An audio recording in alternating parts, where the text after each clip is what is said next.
Wings on the trade market. NBA teams always in need of more help on the wing. And today we're going to talk about two guys who have had their trade prices updated. That's Jerami Grant of the Portland Trail Blazers and Dorian Finney-Smith of the Brooklyn Nets. I'm Trevor Lane. This is the Basketball Bulletin. Make sure you subscribe right here to our fast-growing channel, joined by Donnie Freeman. Donnie, I love trade season around the NBA. So much fun looking at all the different possibilities out there. Yeah, there's just so many different possibilities when it comes to some of these guys and what some of these teams need. So like you, I love trade season. We're not fully in it, but it is nice to start getting these updates as we move closer to some of these guys being made available on December 15th and heading forward. So definitely a ton of fun. If you guys are new, make sure you subscribe like Trev said. Also, we have a thing going on where 20% of our viewers are subscribed. So if you're in that 80%, what are you doing? Make sure you fix that. You won't regret it. Make sure you stick around. That's right. That's right. I think you will not regret it. All right, let's get into the news. So, according to Evan Sidery of Forbes, the Nets have lowered. They've lowered the price for Dorian Finney-Smith to one first-round pick. It was crazy that they were asking for two first-round picks. What was it, 5 or? Yeah. Well, after the Mikal Bridges trade.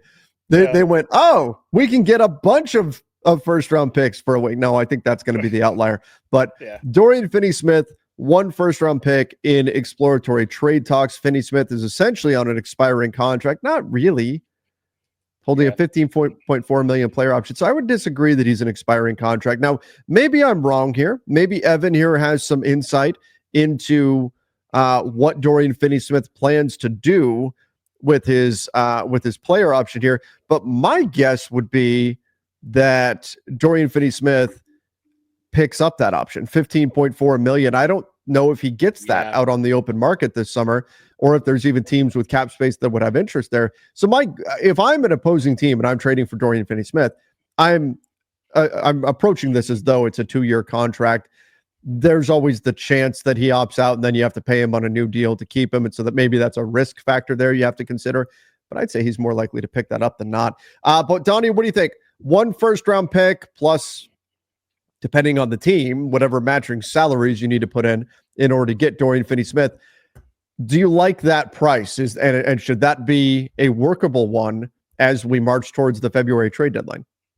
Yeah, if I'm a Nets fan or supporter, then sure, I like that. I want to get as many first as possible. For other teams, I do think that you can get value out of that, especially given that you've got the next year, because he is going to pick that up. I'd argue. But regardless, I think depending on what type of pick it is matters the most. Because, well, to be fair, if you're going to get DFS, you probably are a contending team. So that means it's probably a low first-round pick. Yeah, I'd say that's fair. I think that's fair. It just depends on what players you'd be sending out, depending on the team otherwise. So here's what he's been doing this season, and he's been pretty good.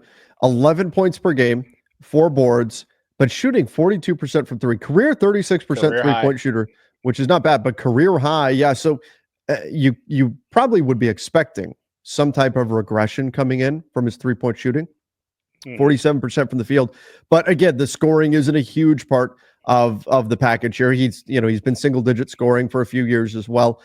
So you're getting a guy who's a very versatile defender, though, who can defend multiple positions on the wing, and that's really what a lot of teams will be interested in. But given how valuable that position is, specifically on the wing in the NBA, I don't think this is a crazy asking price for him, but a lot of it comes down to what is that first round pick? Is it a heavily protected first that is more likely to become a couple of seconds or something like that? Is it a fully unprotected first from a bad team? Like the range in values of a first round pick, it varies wildly. So that I think is going to be really important in determining what is his trade value, because I don't think he's worth a fully unprotected first, but I also think a fake first that's really going to become second rounders is probably a little bit light for him. But we know the Brooklyn Nets are going to be willing to move players. Dorian Finney-Smith, Dennis Schroeder, these are some of the guys that they're going to look to move on from. Perhaps Ben Simmons, big $40 million expiring contract, Bojan Bogdanovic.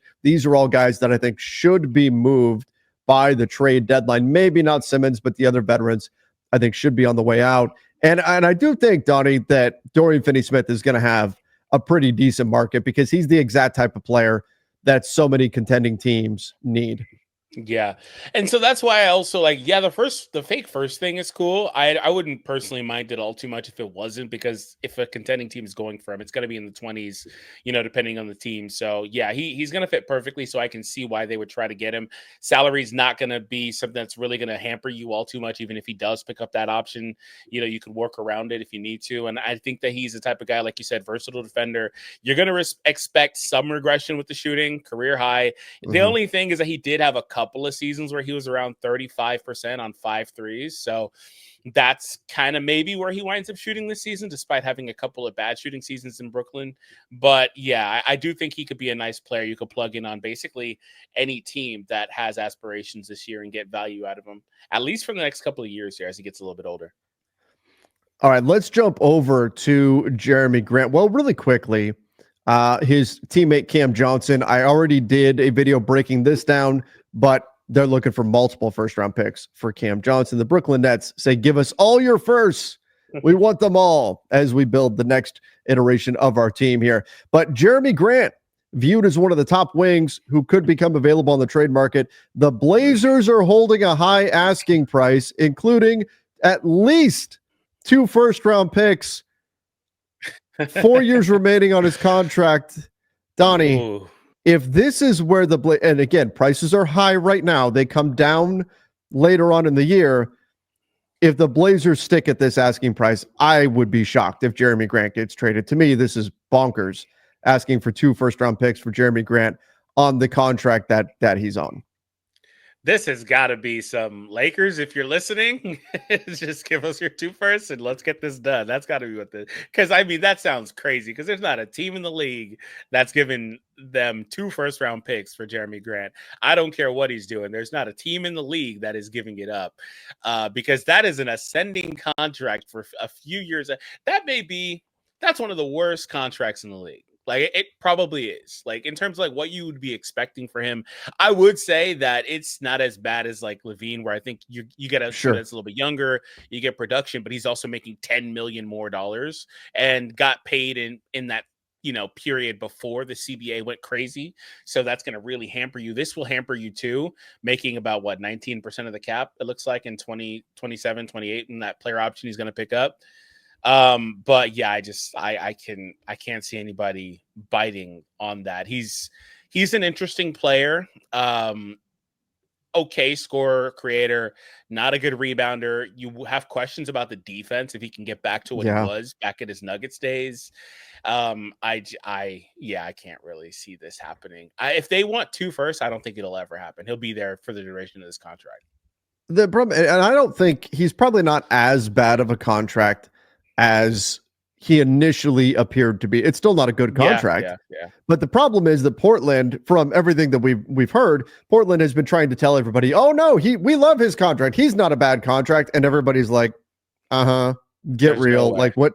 Yeah. So I don't think anybody's buying that or falling for it. But you look at it, when you talk about even what he's done this season, the dude, he's shooting 35% from 3, which is low compared to his past couple of years. He's shooting 38% from the field, 16 points per game right now, 3.4 boards. I mean, he doesn't give you the rebounding is an area where he's particularly deficient as a wing, as a 4, especially if he's playing power forward. He doesn't give you. He's one of the worst rebounding wings relative to other peers in his position. So that's a challenge. His defense isn't what it was in Denver. I'm not saying he's a bad player. He's a good player. He still gives you a lot. Just there's some holes in his game. And on top of that, he's got the contract where he's under contract for 3 more years after this year, and insult to injury, the final year is a player option. Prices, this is a great example. Prices are crazy high right now.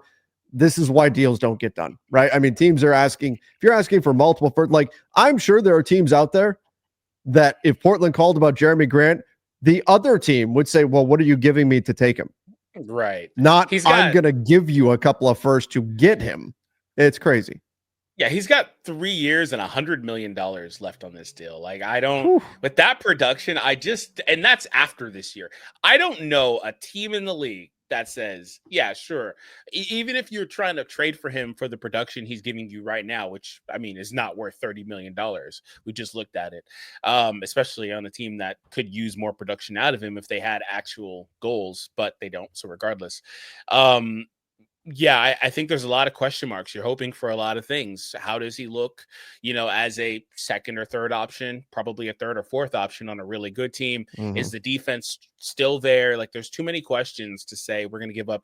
Honestly, I don't even know that he's the type of guy, and I'm not trying to say this to disparage Grant, Blazers fans, if you're listening, but he's the type of guy that if they really wanted to trade him, they should be giving up assets. I don't think he's somebody that can net you any assets unless he just all of a sudden turns into a 28 point per game scorer shooting 45%. I don't think he can. And they will firmly disagree, and that's fine. But I think that your opinion there is not unique, because I think there are teams around the NBA that will see him that way. So who is this team that would give up multiple firsts? I'm wondering. I mean, I think a team giving up, if they felt like Jerami Grant, they really need wing scoring, and Jerami Grant was the guy to do that for them, I could see a team maybe giving up a protected first. Like that, that maybe, but you're going to still have a number of teams that will say, no, we won't touch this contract. We are not interested at all. Maybe you could find a team that would give up a first. Maybe. I can't see any world in which a team gives up. But again, they can ask. Never hurts to ask.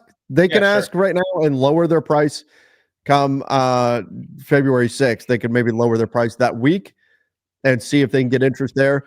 But yeah, right now, this is to me the craziest asking. This is crazier than asking for multiple firsts, I think, for Cam Johnson, because the contract is worse. Yeah, absolutely. Nobody at all should do this deal. Frankly, it's insulting that they think that anybody would do this deal. Like it almost hurts my feelings that they're like, oh yeah, we want this. I don't know if they even do they even believe it? Probably not. They're probably maybe just set the price high. It's just like Black Friday shopping, Donnie. You set the price high ahead of time, and then right when the sale starts, you drop it down and you go, see, the price got cut by 40% or whatever it is. Right? That's what they're doing. They're setting the price high so then they can tell everybody, okay, we'll make the big concession. Okay, we'll take one first. You look at the deal you're getting. He should be getting two, but we're going to give him to you for just one. That's what they're doing. That's what they're doing here. This is consumer spending right here. That's crazy. Yeah, I don't know. I think they're delusional, but maybe they do like the contract and they really like what he brings to the organization and don't want to trade him. They're just like, I guess if you're really going to blow us away, then sure. But if not, then we'll kind of take our chances. I mean, they might as well get comfortable because he's going to be around for a while with that contract. Yeah. But the thing is they gave it to him knowing this, right? Like they felt they had to give it to him. They gave it to him, and then they traded Dame, and everybody went, oh, well, the contract hasn't been signed yet. Can they get out of this thing? Oh, yeah, I remember that. It was like, should they just pull this contract back? Like, but no, teams don't do that, but they probably should have, in all seriousness. Probably maybe if they wanted to give him that money, but just less years or something, there had to be some sort of compromise. They gave him, a max deal at the time? So it's kind of crazy. It's a lot. It's a lot of money. That's for sure. All right, everybody, give us your thoughts in the comment section down below. What do you think about the asking prices for Dorian Finney-Smith and Jerami Grant? Are these deals the team should be interested in? And which teams should try to trade for these guys? Let us know in the comment section. And go check out our most recent video about the Bulls and all of the players they are putting on the trade market. Oh, boy, things heating up already around the NBA. So go check that one out right now.